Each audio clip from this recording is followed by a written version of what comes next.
জর্ডানে কর্মরত বিদেশী বা অভিবাসী কর্মীরা সাধারণত বেশ কিছু সামাজিক, আইনি এবং কর্মক্ষেত্র সংক্রান্ত সমস্যার সম্মুখীন হন। প্রধান সমস্যাগুলো আলোচনা করা হল। ১. কাফালা স্পন্সরশিপ ব্যবস্থা। জর্ডানে অভিবাসী কর্মীদের জন্য কাফালা পদ্ধতি চালু রয়েছে। এই নিয়মের কারণে একজন কর্মীর আইনি মর্যাদা সম্পূর্ণভাবে তার নিয়োগকর্তার স্পন্সর উপর নির্ভর করে। নিয়োগকর্তার অনুমতি ছাড়া চাকরি পরিবর্তন বা দেশত্যাগ করা প্রায় অসম্ভব। কোনো কর্মী যদি নিয়োগকর্তার অনুমতি ছাড়া চাকরি ছেড়ে চলে যান, তবে তাকে কুপলাতক ও অ্যাবস্কান্ডিং হিসেবে গণ্য করা হতে পারে, যা জর্ডানের আইনে শাস্তিযোগ্য অপরাধ। ২. বেতন ও কর্মঘণ্টা নিয়ে জটিলতা। অনেক কর্মী কর্মক্ষেত্রে আর্থিক ও শারীরিক শোষণের শিকার হন। বেতন বকেয়া রাখা, সময়মতো বেতন না দেওয়া বা কয়েক মাসের বেতন আটকে রাখা একটি সাধারণ সমস্যা। অতিরিক্ত খাটুনি, দৈনিক নির্দিষ্ট কর্মঘণ্টার চেয়ে অনেক বেশি কাজ করানো এবং ওভারটাইমের টাকা না দেওয়া। ন্যূনতম মজুরি। অনেক সময় বিদেশি কর্মীদের জর্ডানের স্থানীয় নাগরিকদের চেয়ে কম মজুরি দেওয়া হয়। ৩. নথিপত্র বা পাসপোর্ট আটকে রাখা। আইনগতভাবে নিষিদ্ধ হওয়া সত্ত্বেও অনেক নিয়োগকর্তা বা এজেন্সি কর্মীদের পাসপোর্ট, আকামা, বসবাসের অনুমতিপত্র এবং কাজের পারমিট নিজেদের জিম্মায় রেখে দেয়।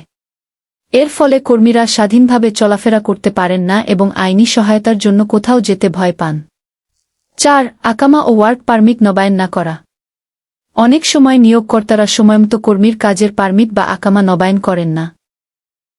এর ফলে কর্মী অবৈধ হয়ে পড়েন এবং জর্ডান সরকারের পক্ষ থেকে তার উপর প্রতিদিনের জন্য নির্দিষ্ট হারে জরিমানা, ওভারস্টে ফাইন ধার্য করা হয়। পরবর্তীতে দেশে ফেরার সময় এই বিশাল অঙ্কের জরিমানা পরিশোধ করতে কর্মীরা চরম বিপাকে পড়েন। ৫. গৃহকর্মীদের ডোমেস্টিক ওয়ার্কার্স বিশেষ সমস্যা।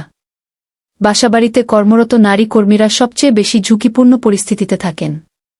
যোগাযোগ বিচ্ছিন্নতা, বাইরের পৃথিবী বা পরিবারের সাথে যোগাযোগ করতে না দেওয়া এবং মোবাইল ফোন কেড়ে নেওয়া। শারীরিক ও মানসিক নির্যাতন।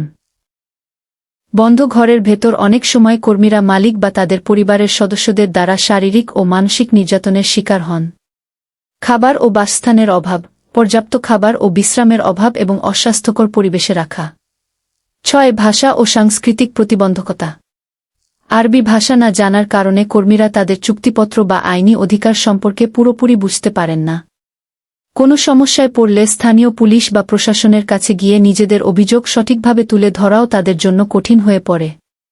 পরামর্শ: জর্ডানে যাওয়ার আগে সরকার অনুমোদিত এজেন্সির মাধ্যমে যাওয়া, চুক্তিনামা ভালোভাবে বুঝে নেওয়া এবং সেখানে পৌঁছানোর পর নিজ দেশের দূতাবাসের জরুরি যোগাযোগ নম্বর সবসময় সাথে রাখা অত্যন্ত জরুরি। জর্ডানের আরও নতুন নতুন ভিডিও পেতে চ্যানেলটি সাবস্ক্রাইব করে সাথে থাকুন। ধন্যবাদ।